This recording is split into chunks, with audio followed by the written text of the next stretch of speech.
Greetings, Spartan, and welcome back to the UNSC Infinity War Game Simulation Training Program. Today, Spartan, we will be looking at the Concussion Rifle. The Type 50 Directed Energy Weapon is a Covenant weapon manufactured by the Merchants of Keycoast.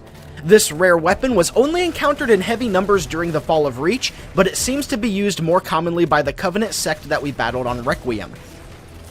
This weapon can be considered their equivalent of a grenade launcher, but instead of delivering maximum explosive power, it instead emits a large amount of concussive force on impact.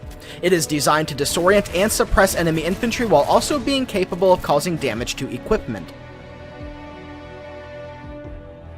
The Concussion Rifle fires bursts of explosive superheated plasma at a rate of 169 rounds per minute from a 6-round magazine that can be reloaded in just over 2 seconds.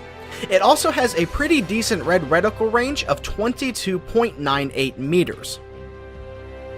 The Concussion Rifle can remove the shields of a Spartan 4 with 2 direct hits and kill them with 1 more or a melee attack, and it will remove an overshield with 5 direct hits. When combined with a damage boost, it can remove the shields with only 1 direct hit and kill with 1 more. A damage boosted Concussion Rifle will also remove an overshield with only 3 direct hits. When a round from this weapon comes in contact with any hard surface, it detonates with a large amount of concussive force, and while it won't deal as much damage as a direct hit within 4.5 meters of the epicenter, it deals its maximum damage, which is about 1/5 of a Spartan shielding. This range is increased to 5.4 meters if you have a damage boost. The maximum radius of this explosion is 7 meters, however at this range it will deal almost no damage. Interestingly, these explosions are not affected by the explosives upgrade. Even though the Concussion Rifle can deal splash damage, you need to get direct hits in order to kill as quickly as possible. If you cannot land direct hits, you may empty your entire magazine without killing your target. This is easier to do in close quarters where your shots will pin your opponents against walls and in corners where they won't be able to move, let alone run away. But if you're at a distance or in the open, chances are that you won't be able to land successive shots.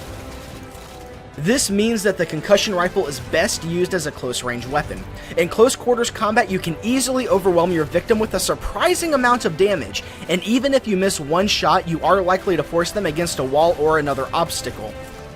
And if you want to be really sinister, you can use the concussive force of this weapon to knock your opponent off of ledges and let them fall to their death. This can be good fun, but if you are trying to win, you should go for direct hits. Splash damage with the Concussion Rifle can be very inconsistent, so unless your shots are making contact, you won't kill your opponent quickly, and even if you momentarily disable them, missing your shots gives them time to gather their senses and retaliate. And because of this inconsistency, you should always be prepared to swap to another weapon at any time. If you fire your last round in the magazine, don't even wait to see if it kills your target. Swap to another weapon immediately. And lastly, the Concussion Rifle is very good for disrupting light vehicles. A Mongoose, Warthog, and Ghost are all very vulnerable to the knockback of this weapon.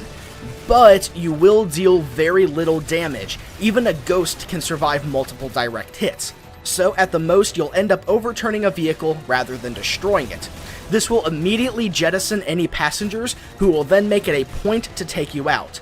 So you can either attempt to engage the enemies and steal their ride, or use grenades to destroy their vehicle and try to escape. The Concussion Rifle is a weak but entertaining weapon. It can be fun to send your victims hurtling through the air or force a helpless mongoose into a series of rolls. But unless you are hitting your opponents directly, you won't be netting many kills. Aim for direct hits, and try to force your targets against walls or into corners where they can't escape. This weapon may not be particularly deadly, but it certainly packs a punch.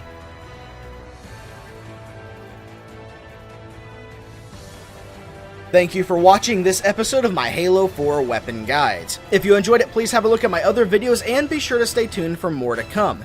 As always, ladies and gentlemen, thank you so much for watching. My name is Matt, and I'll see you next time.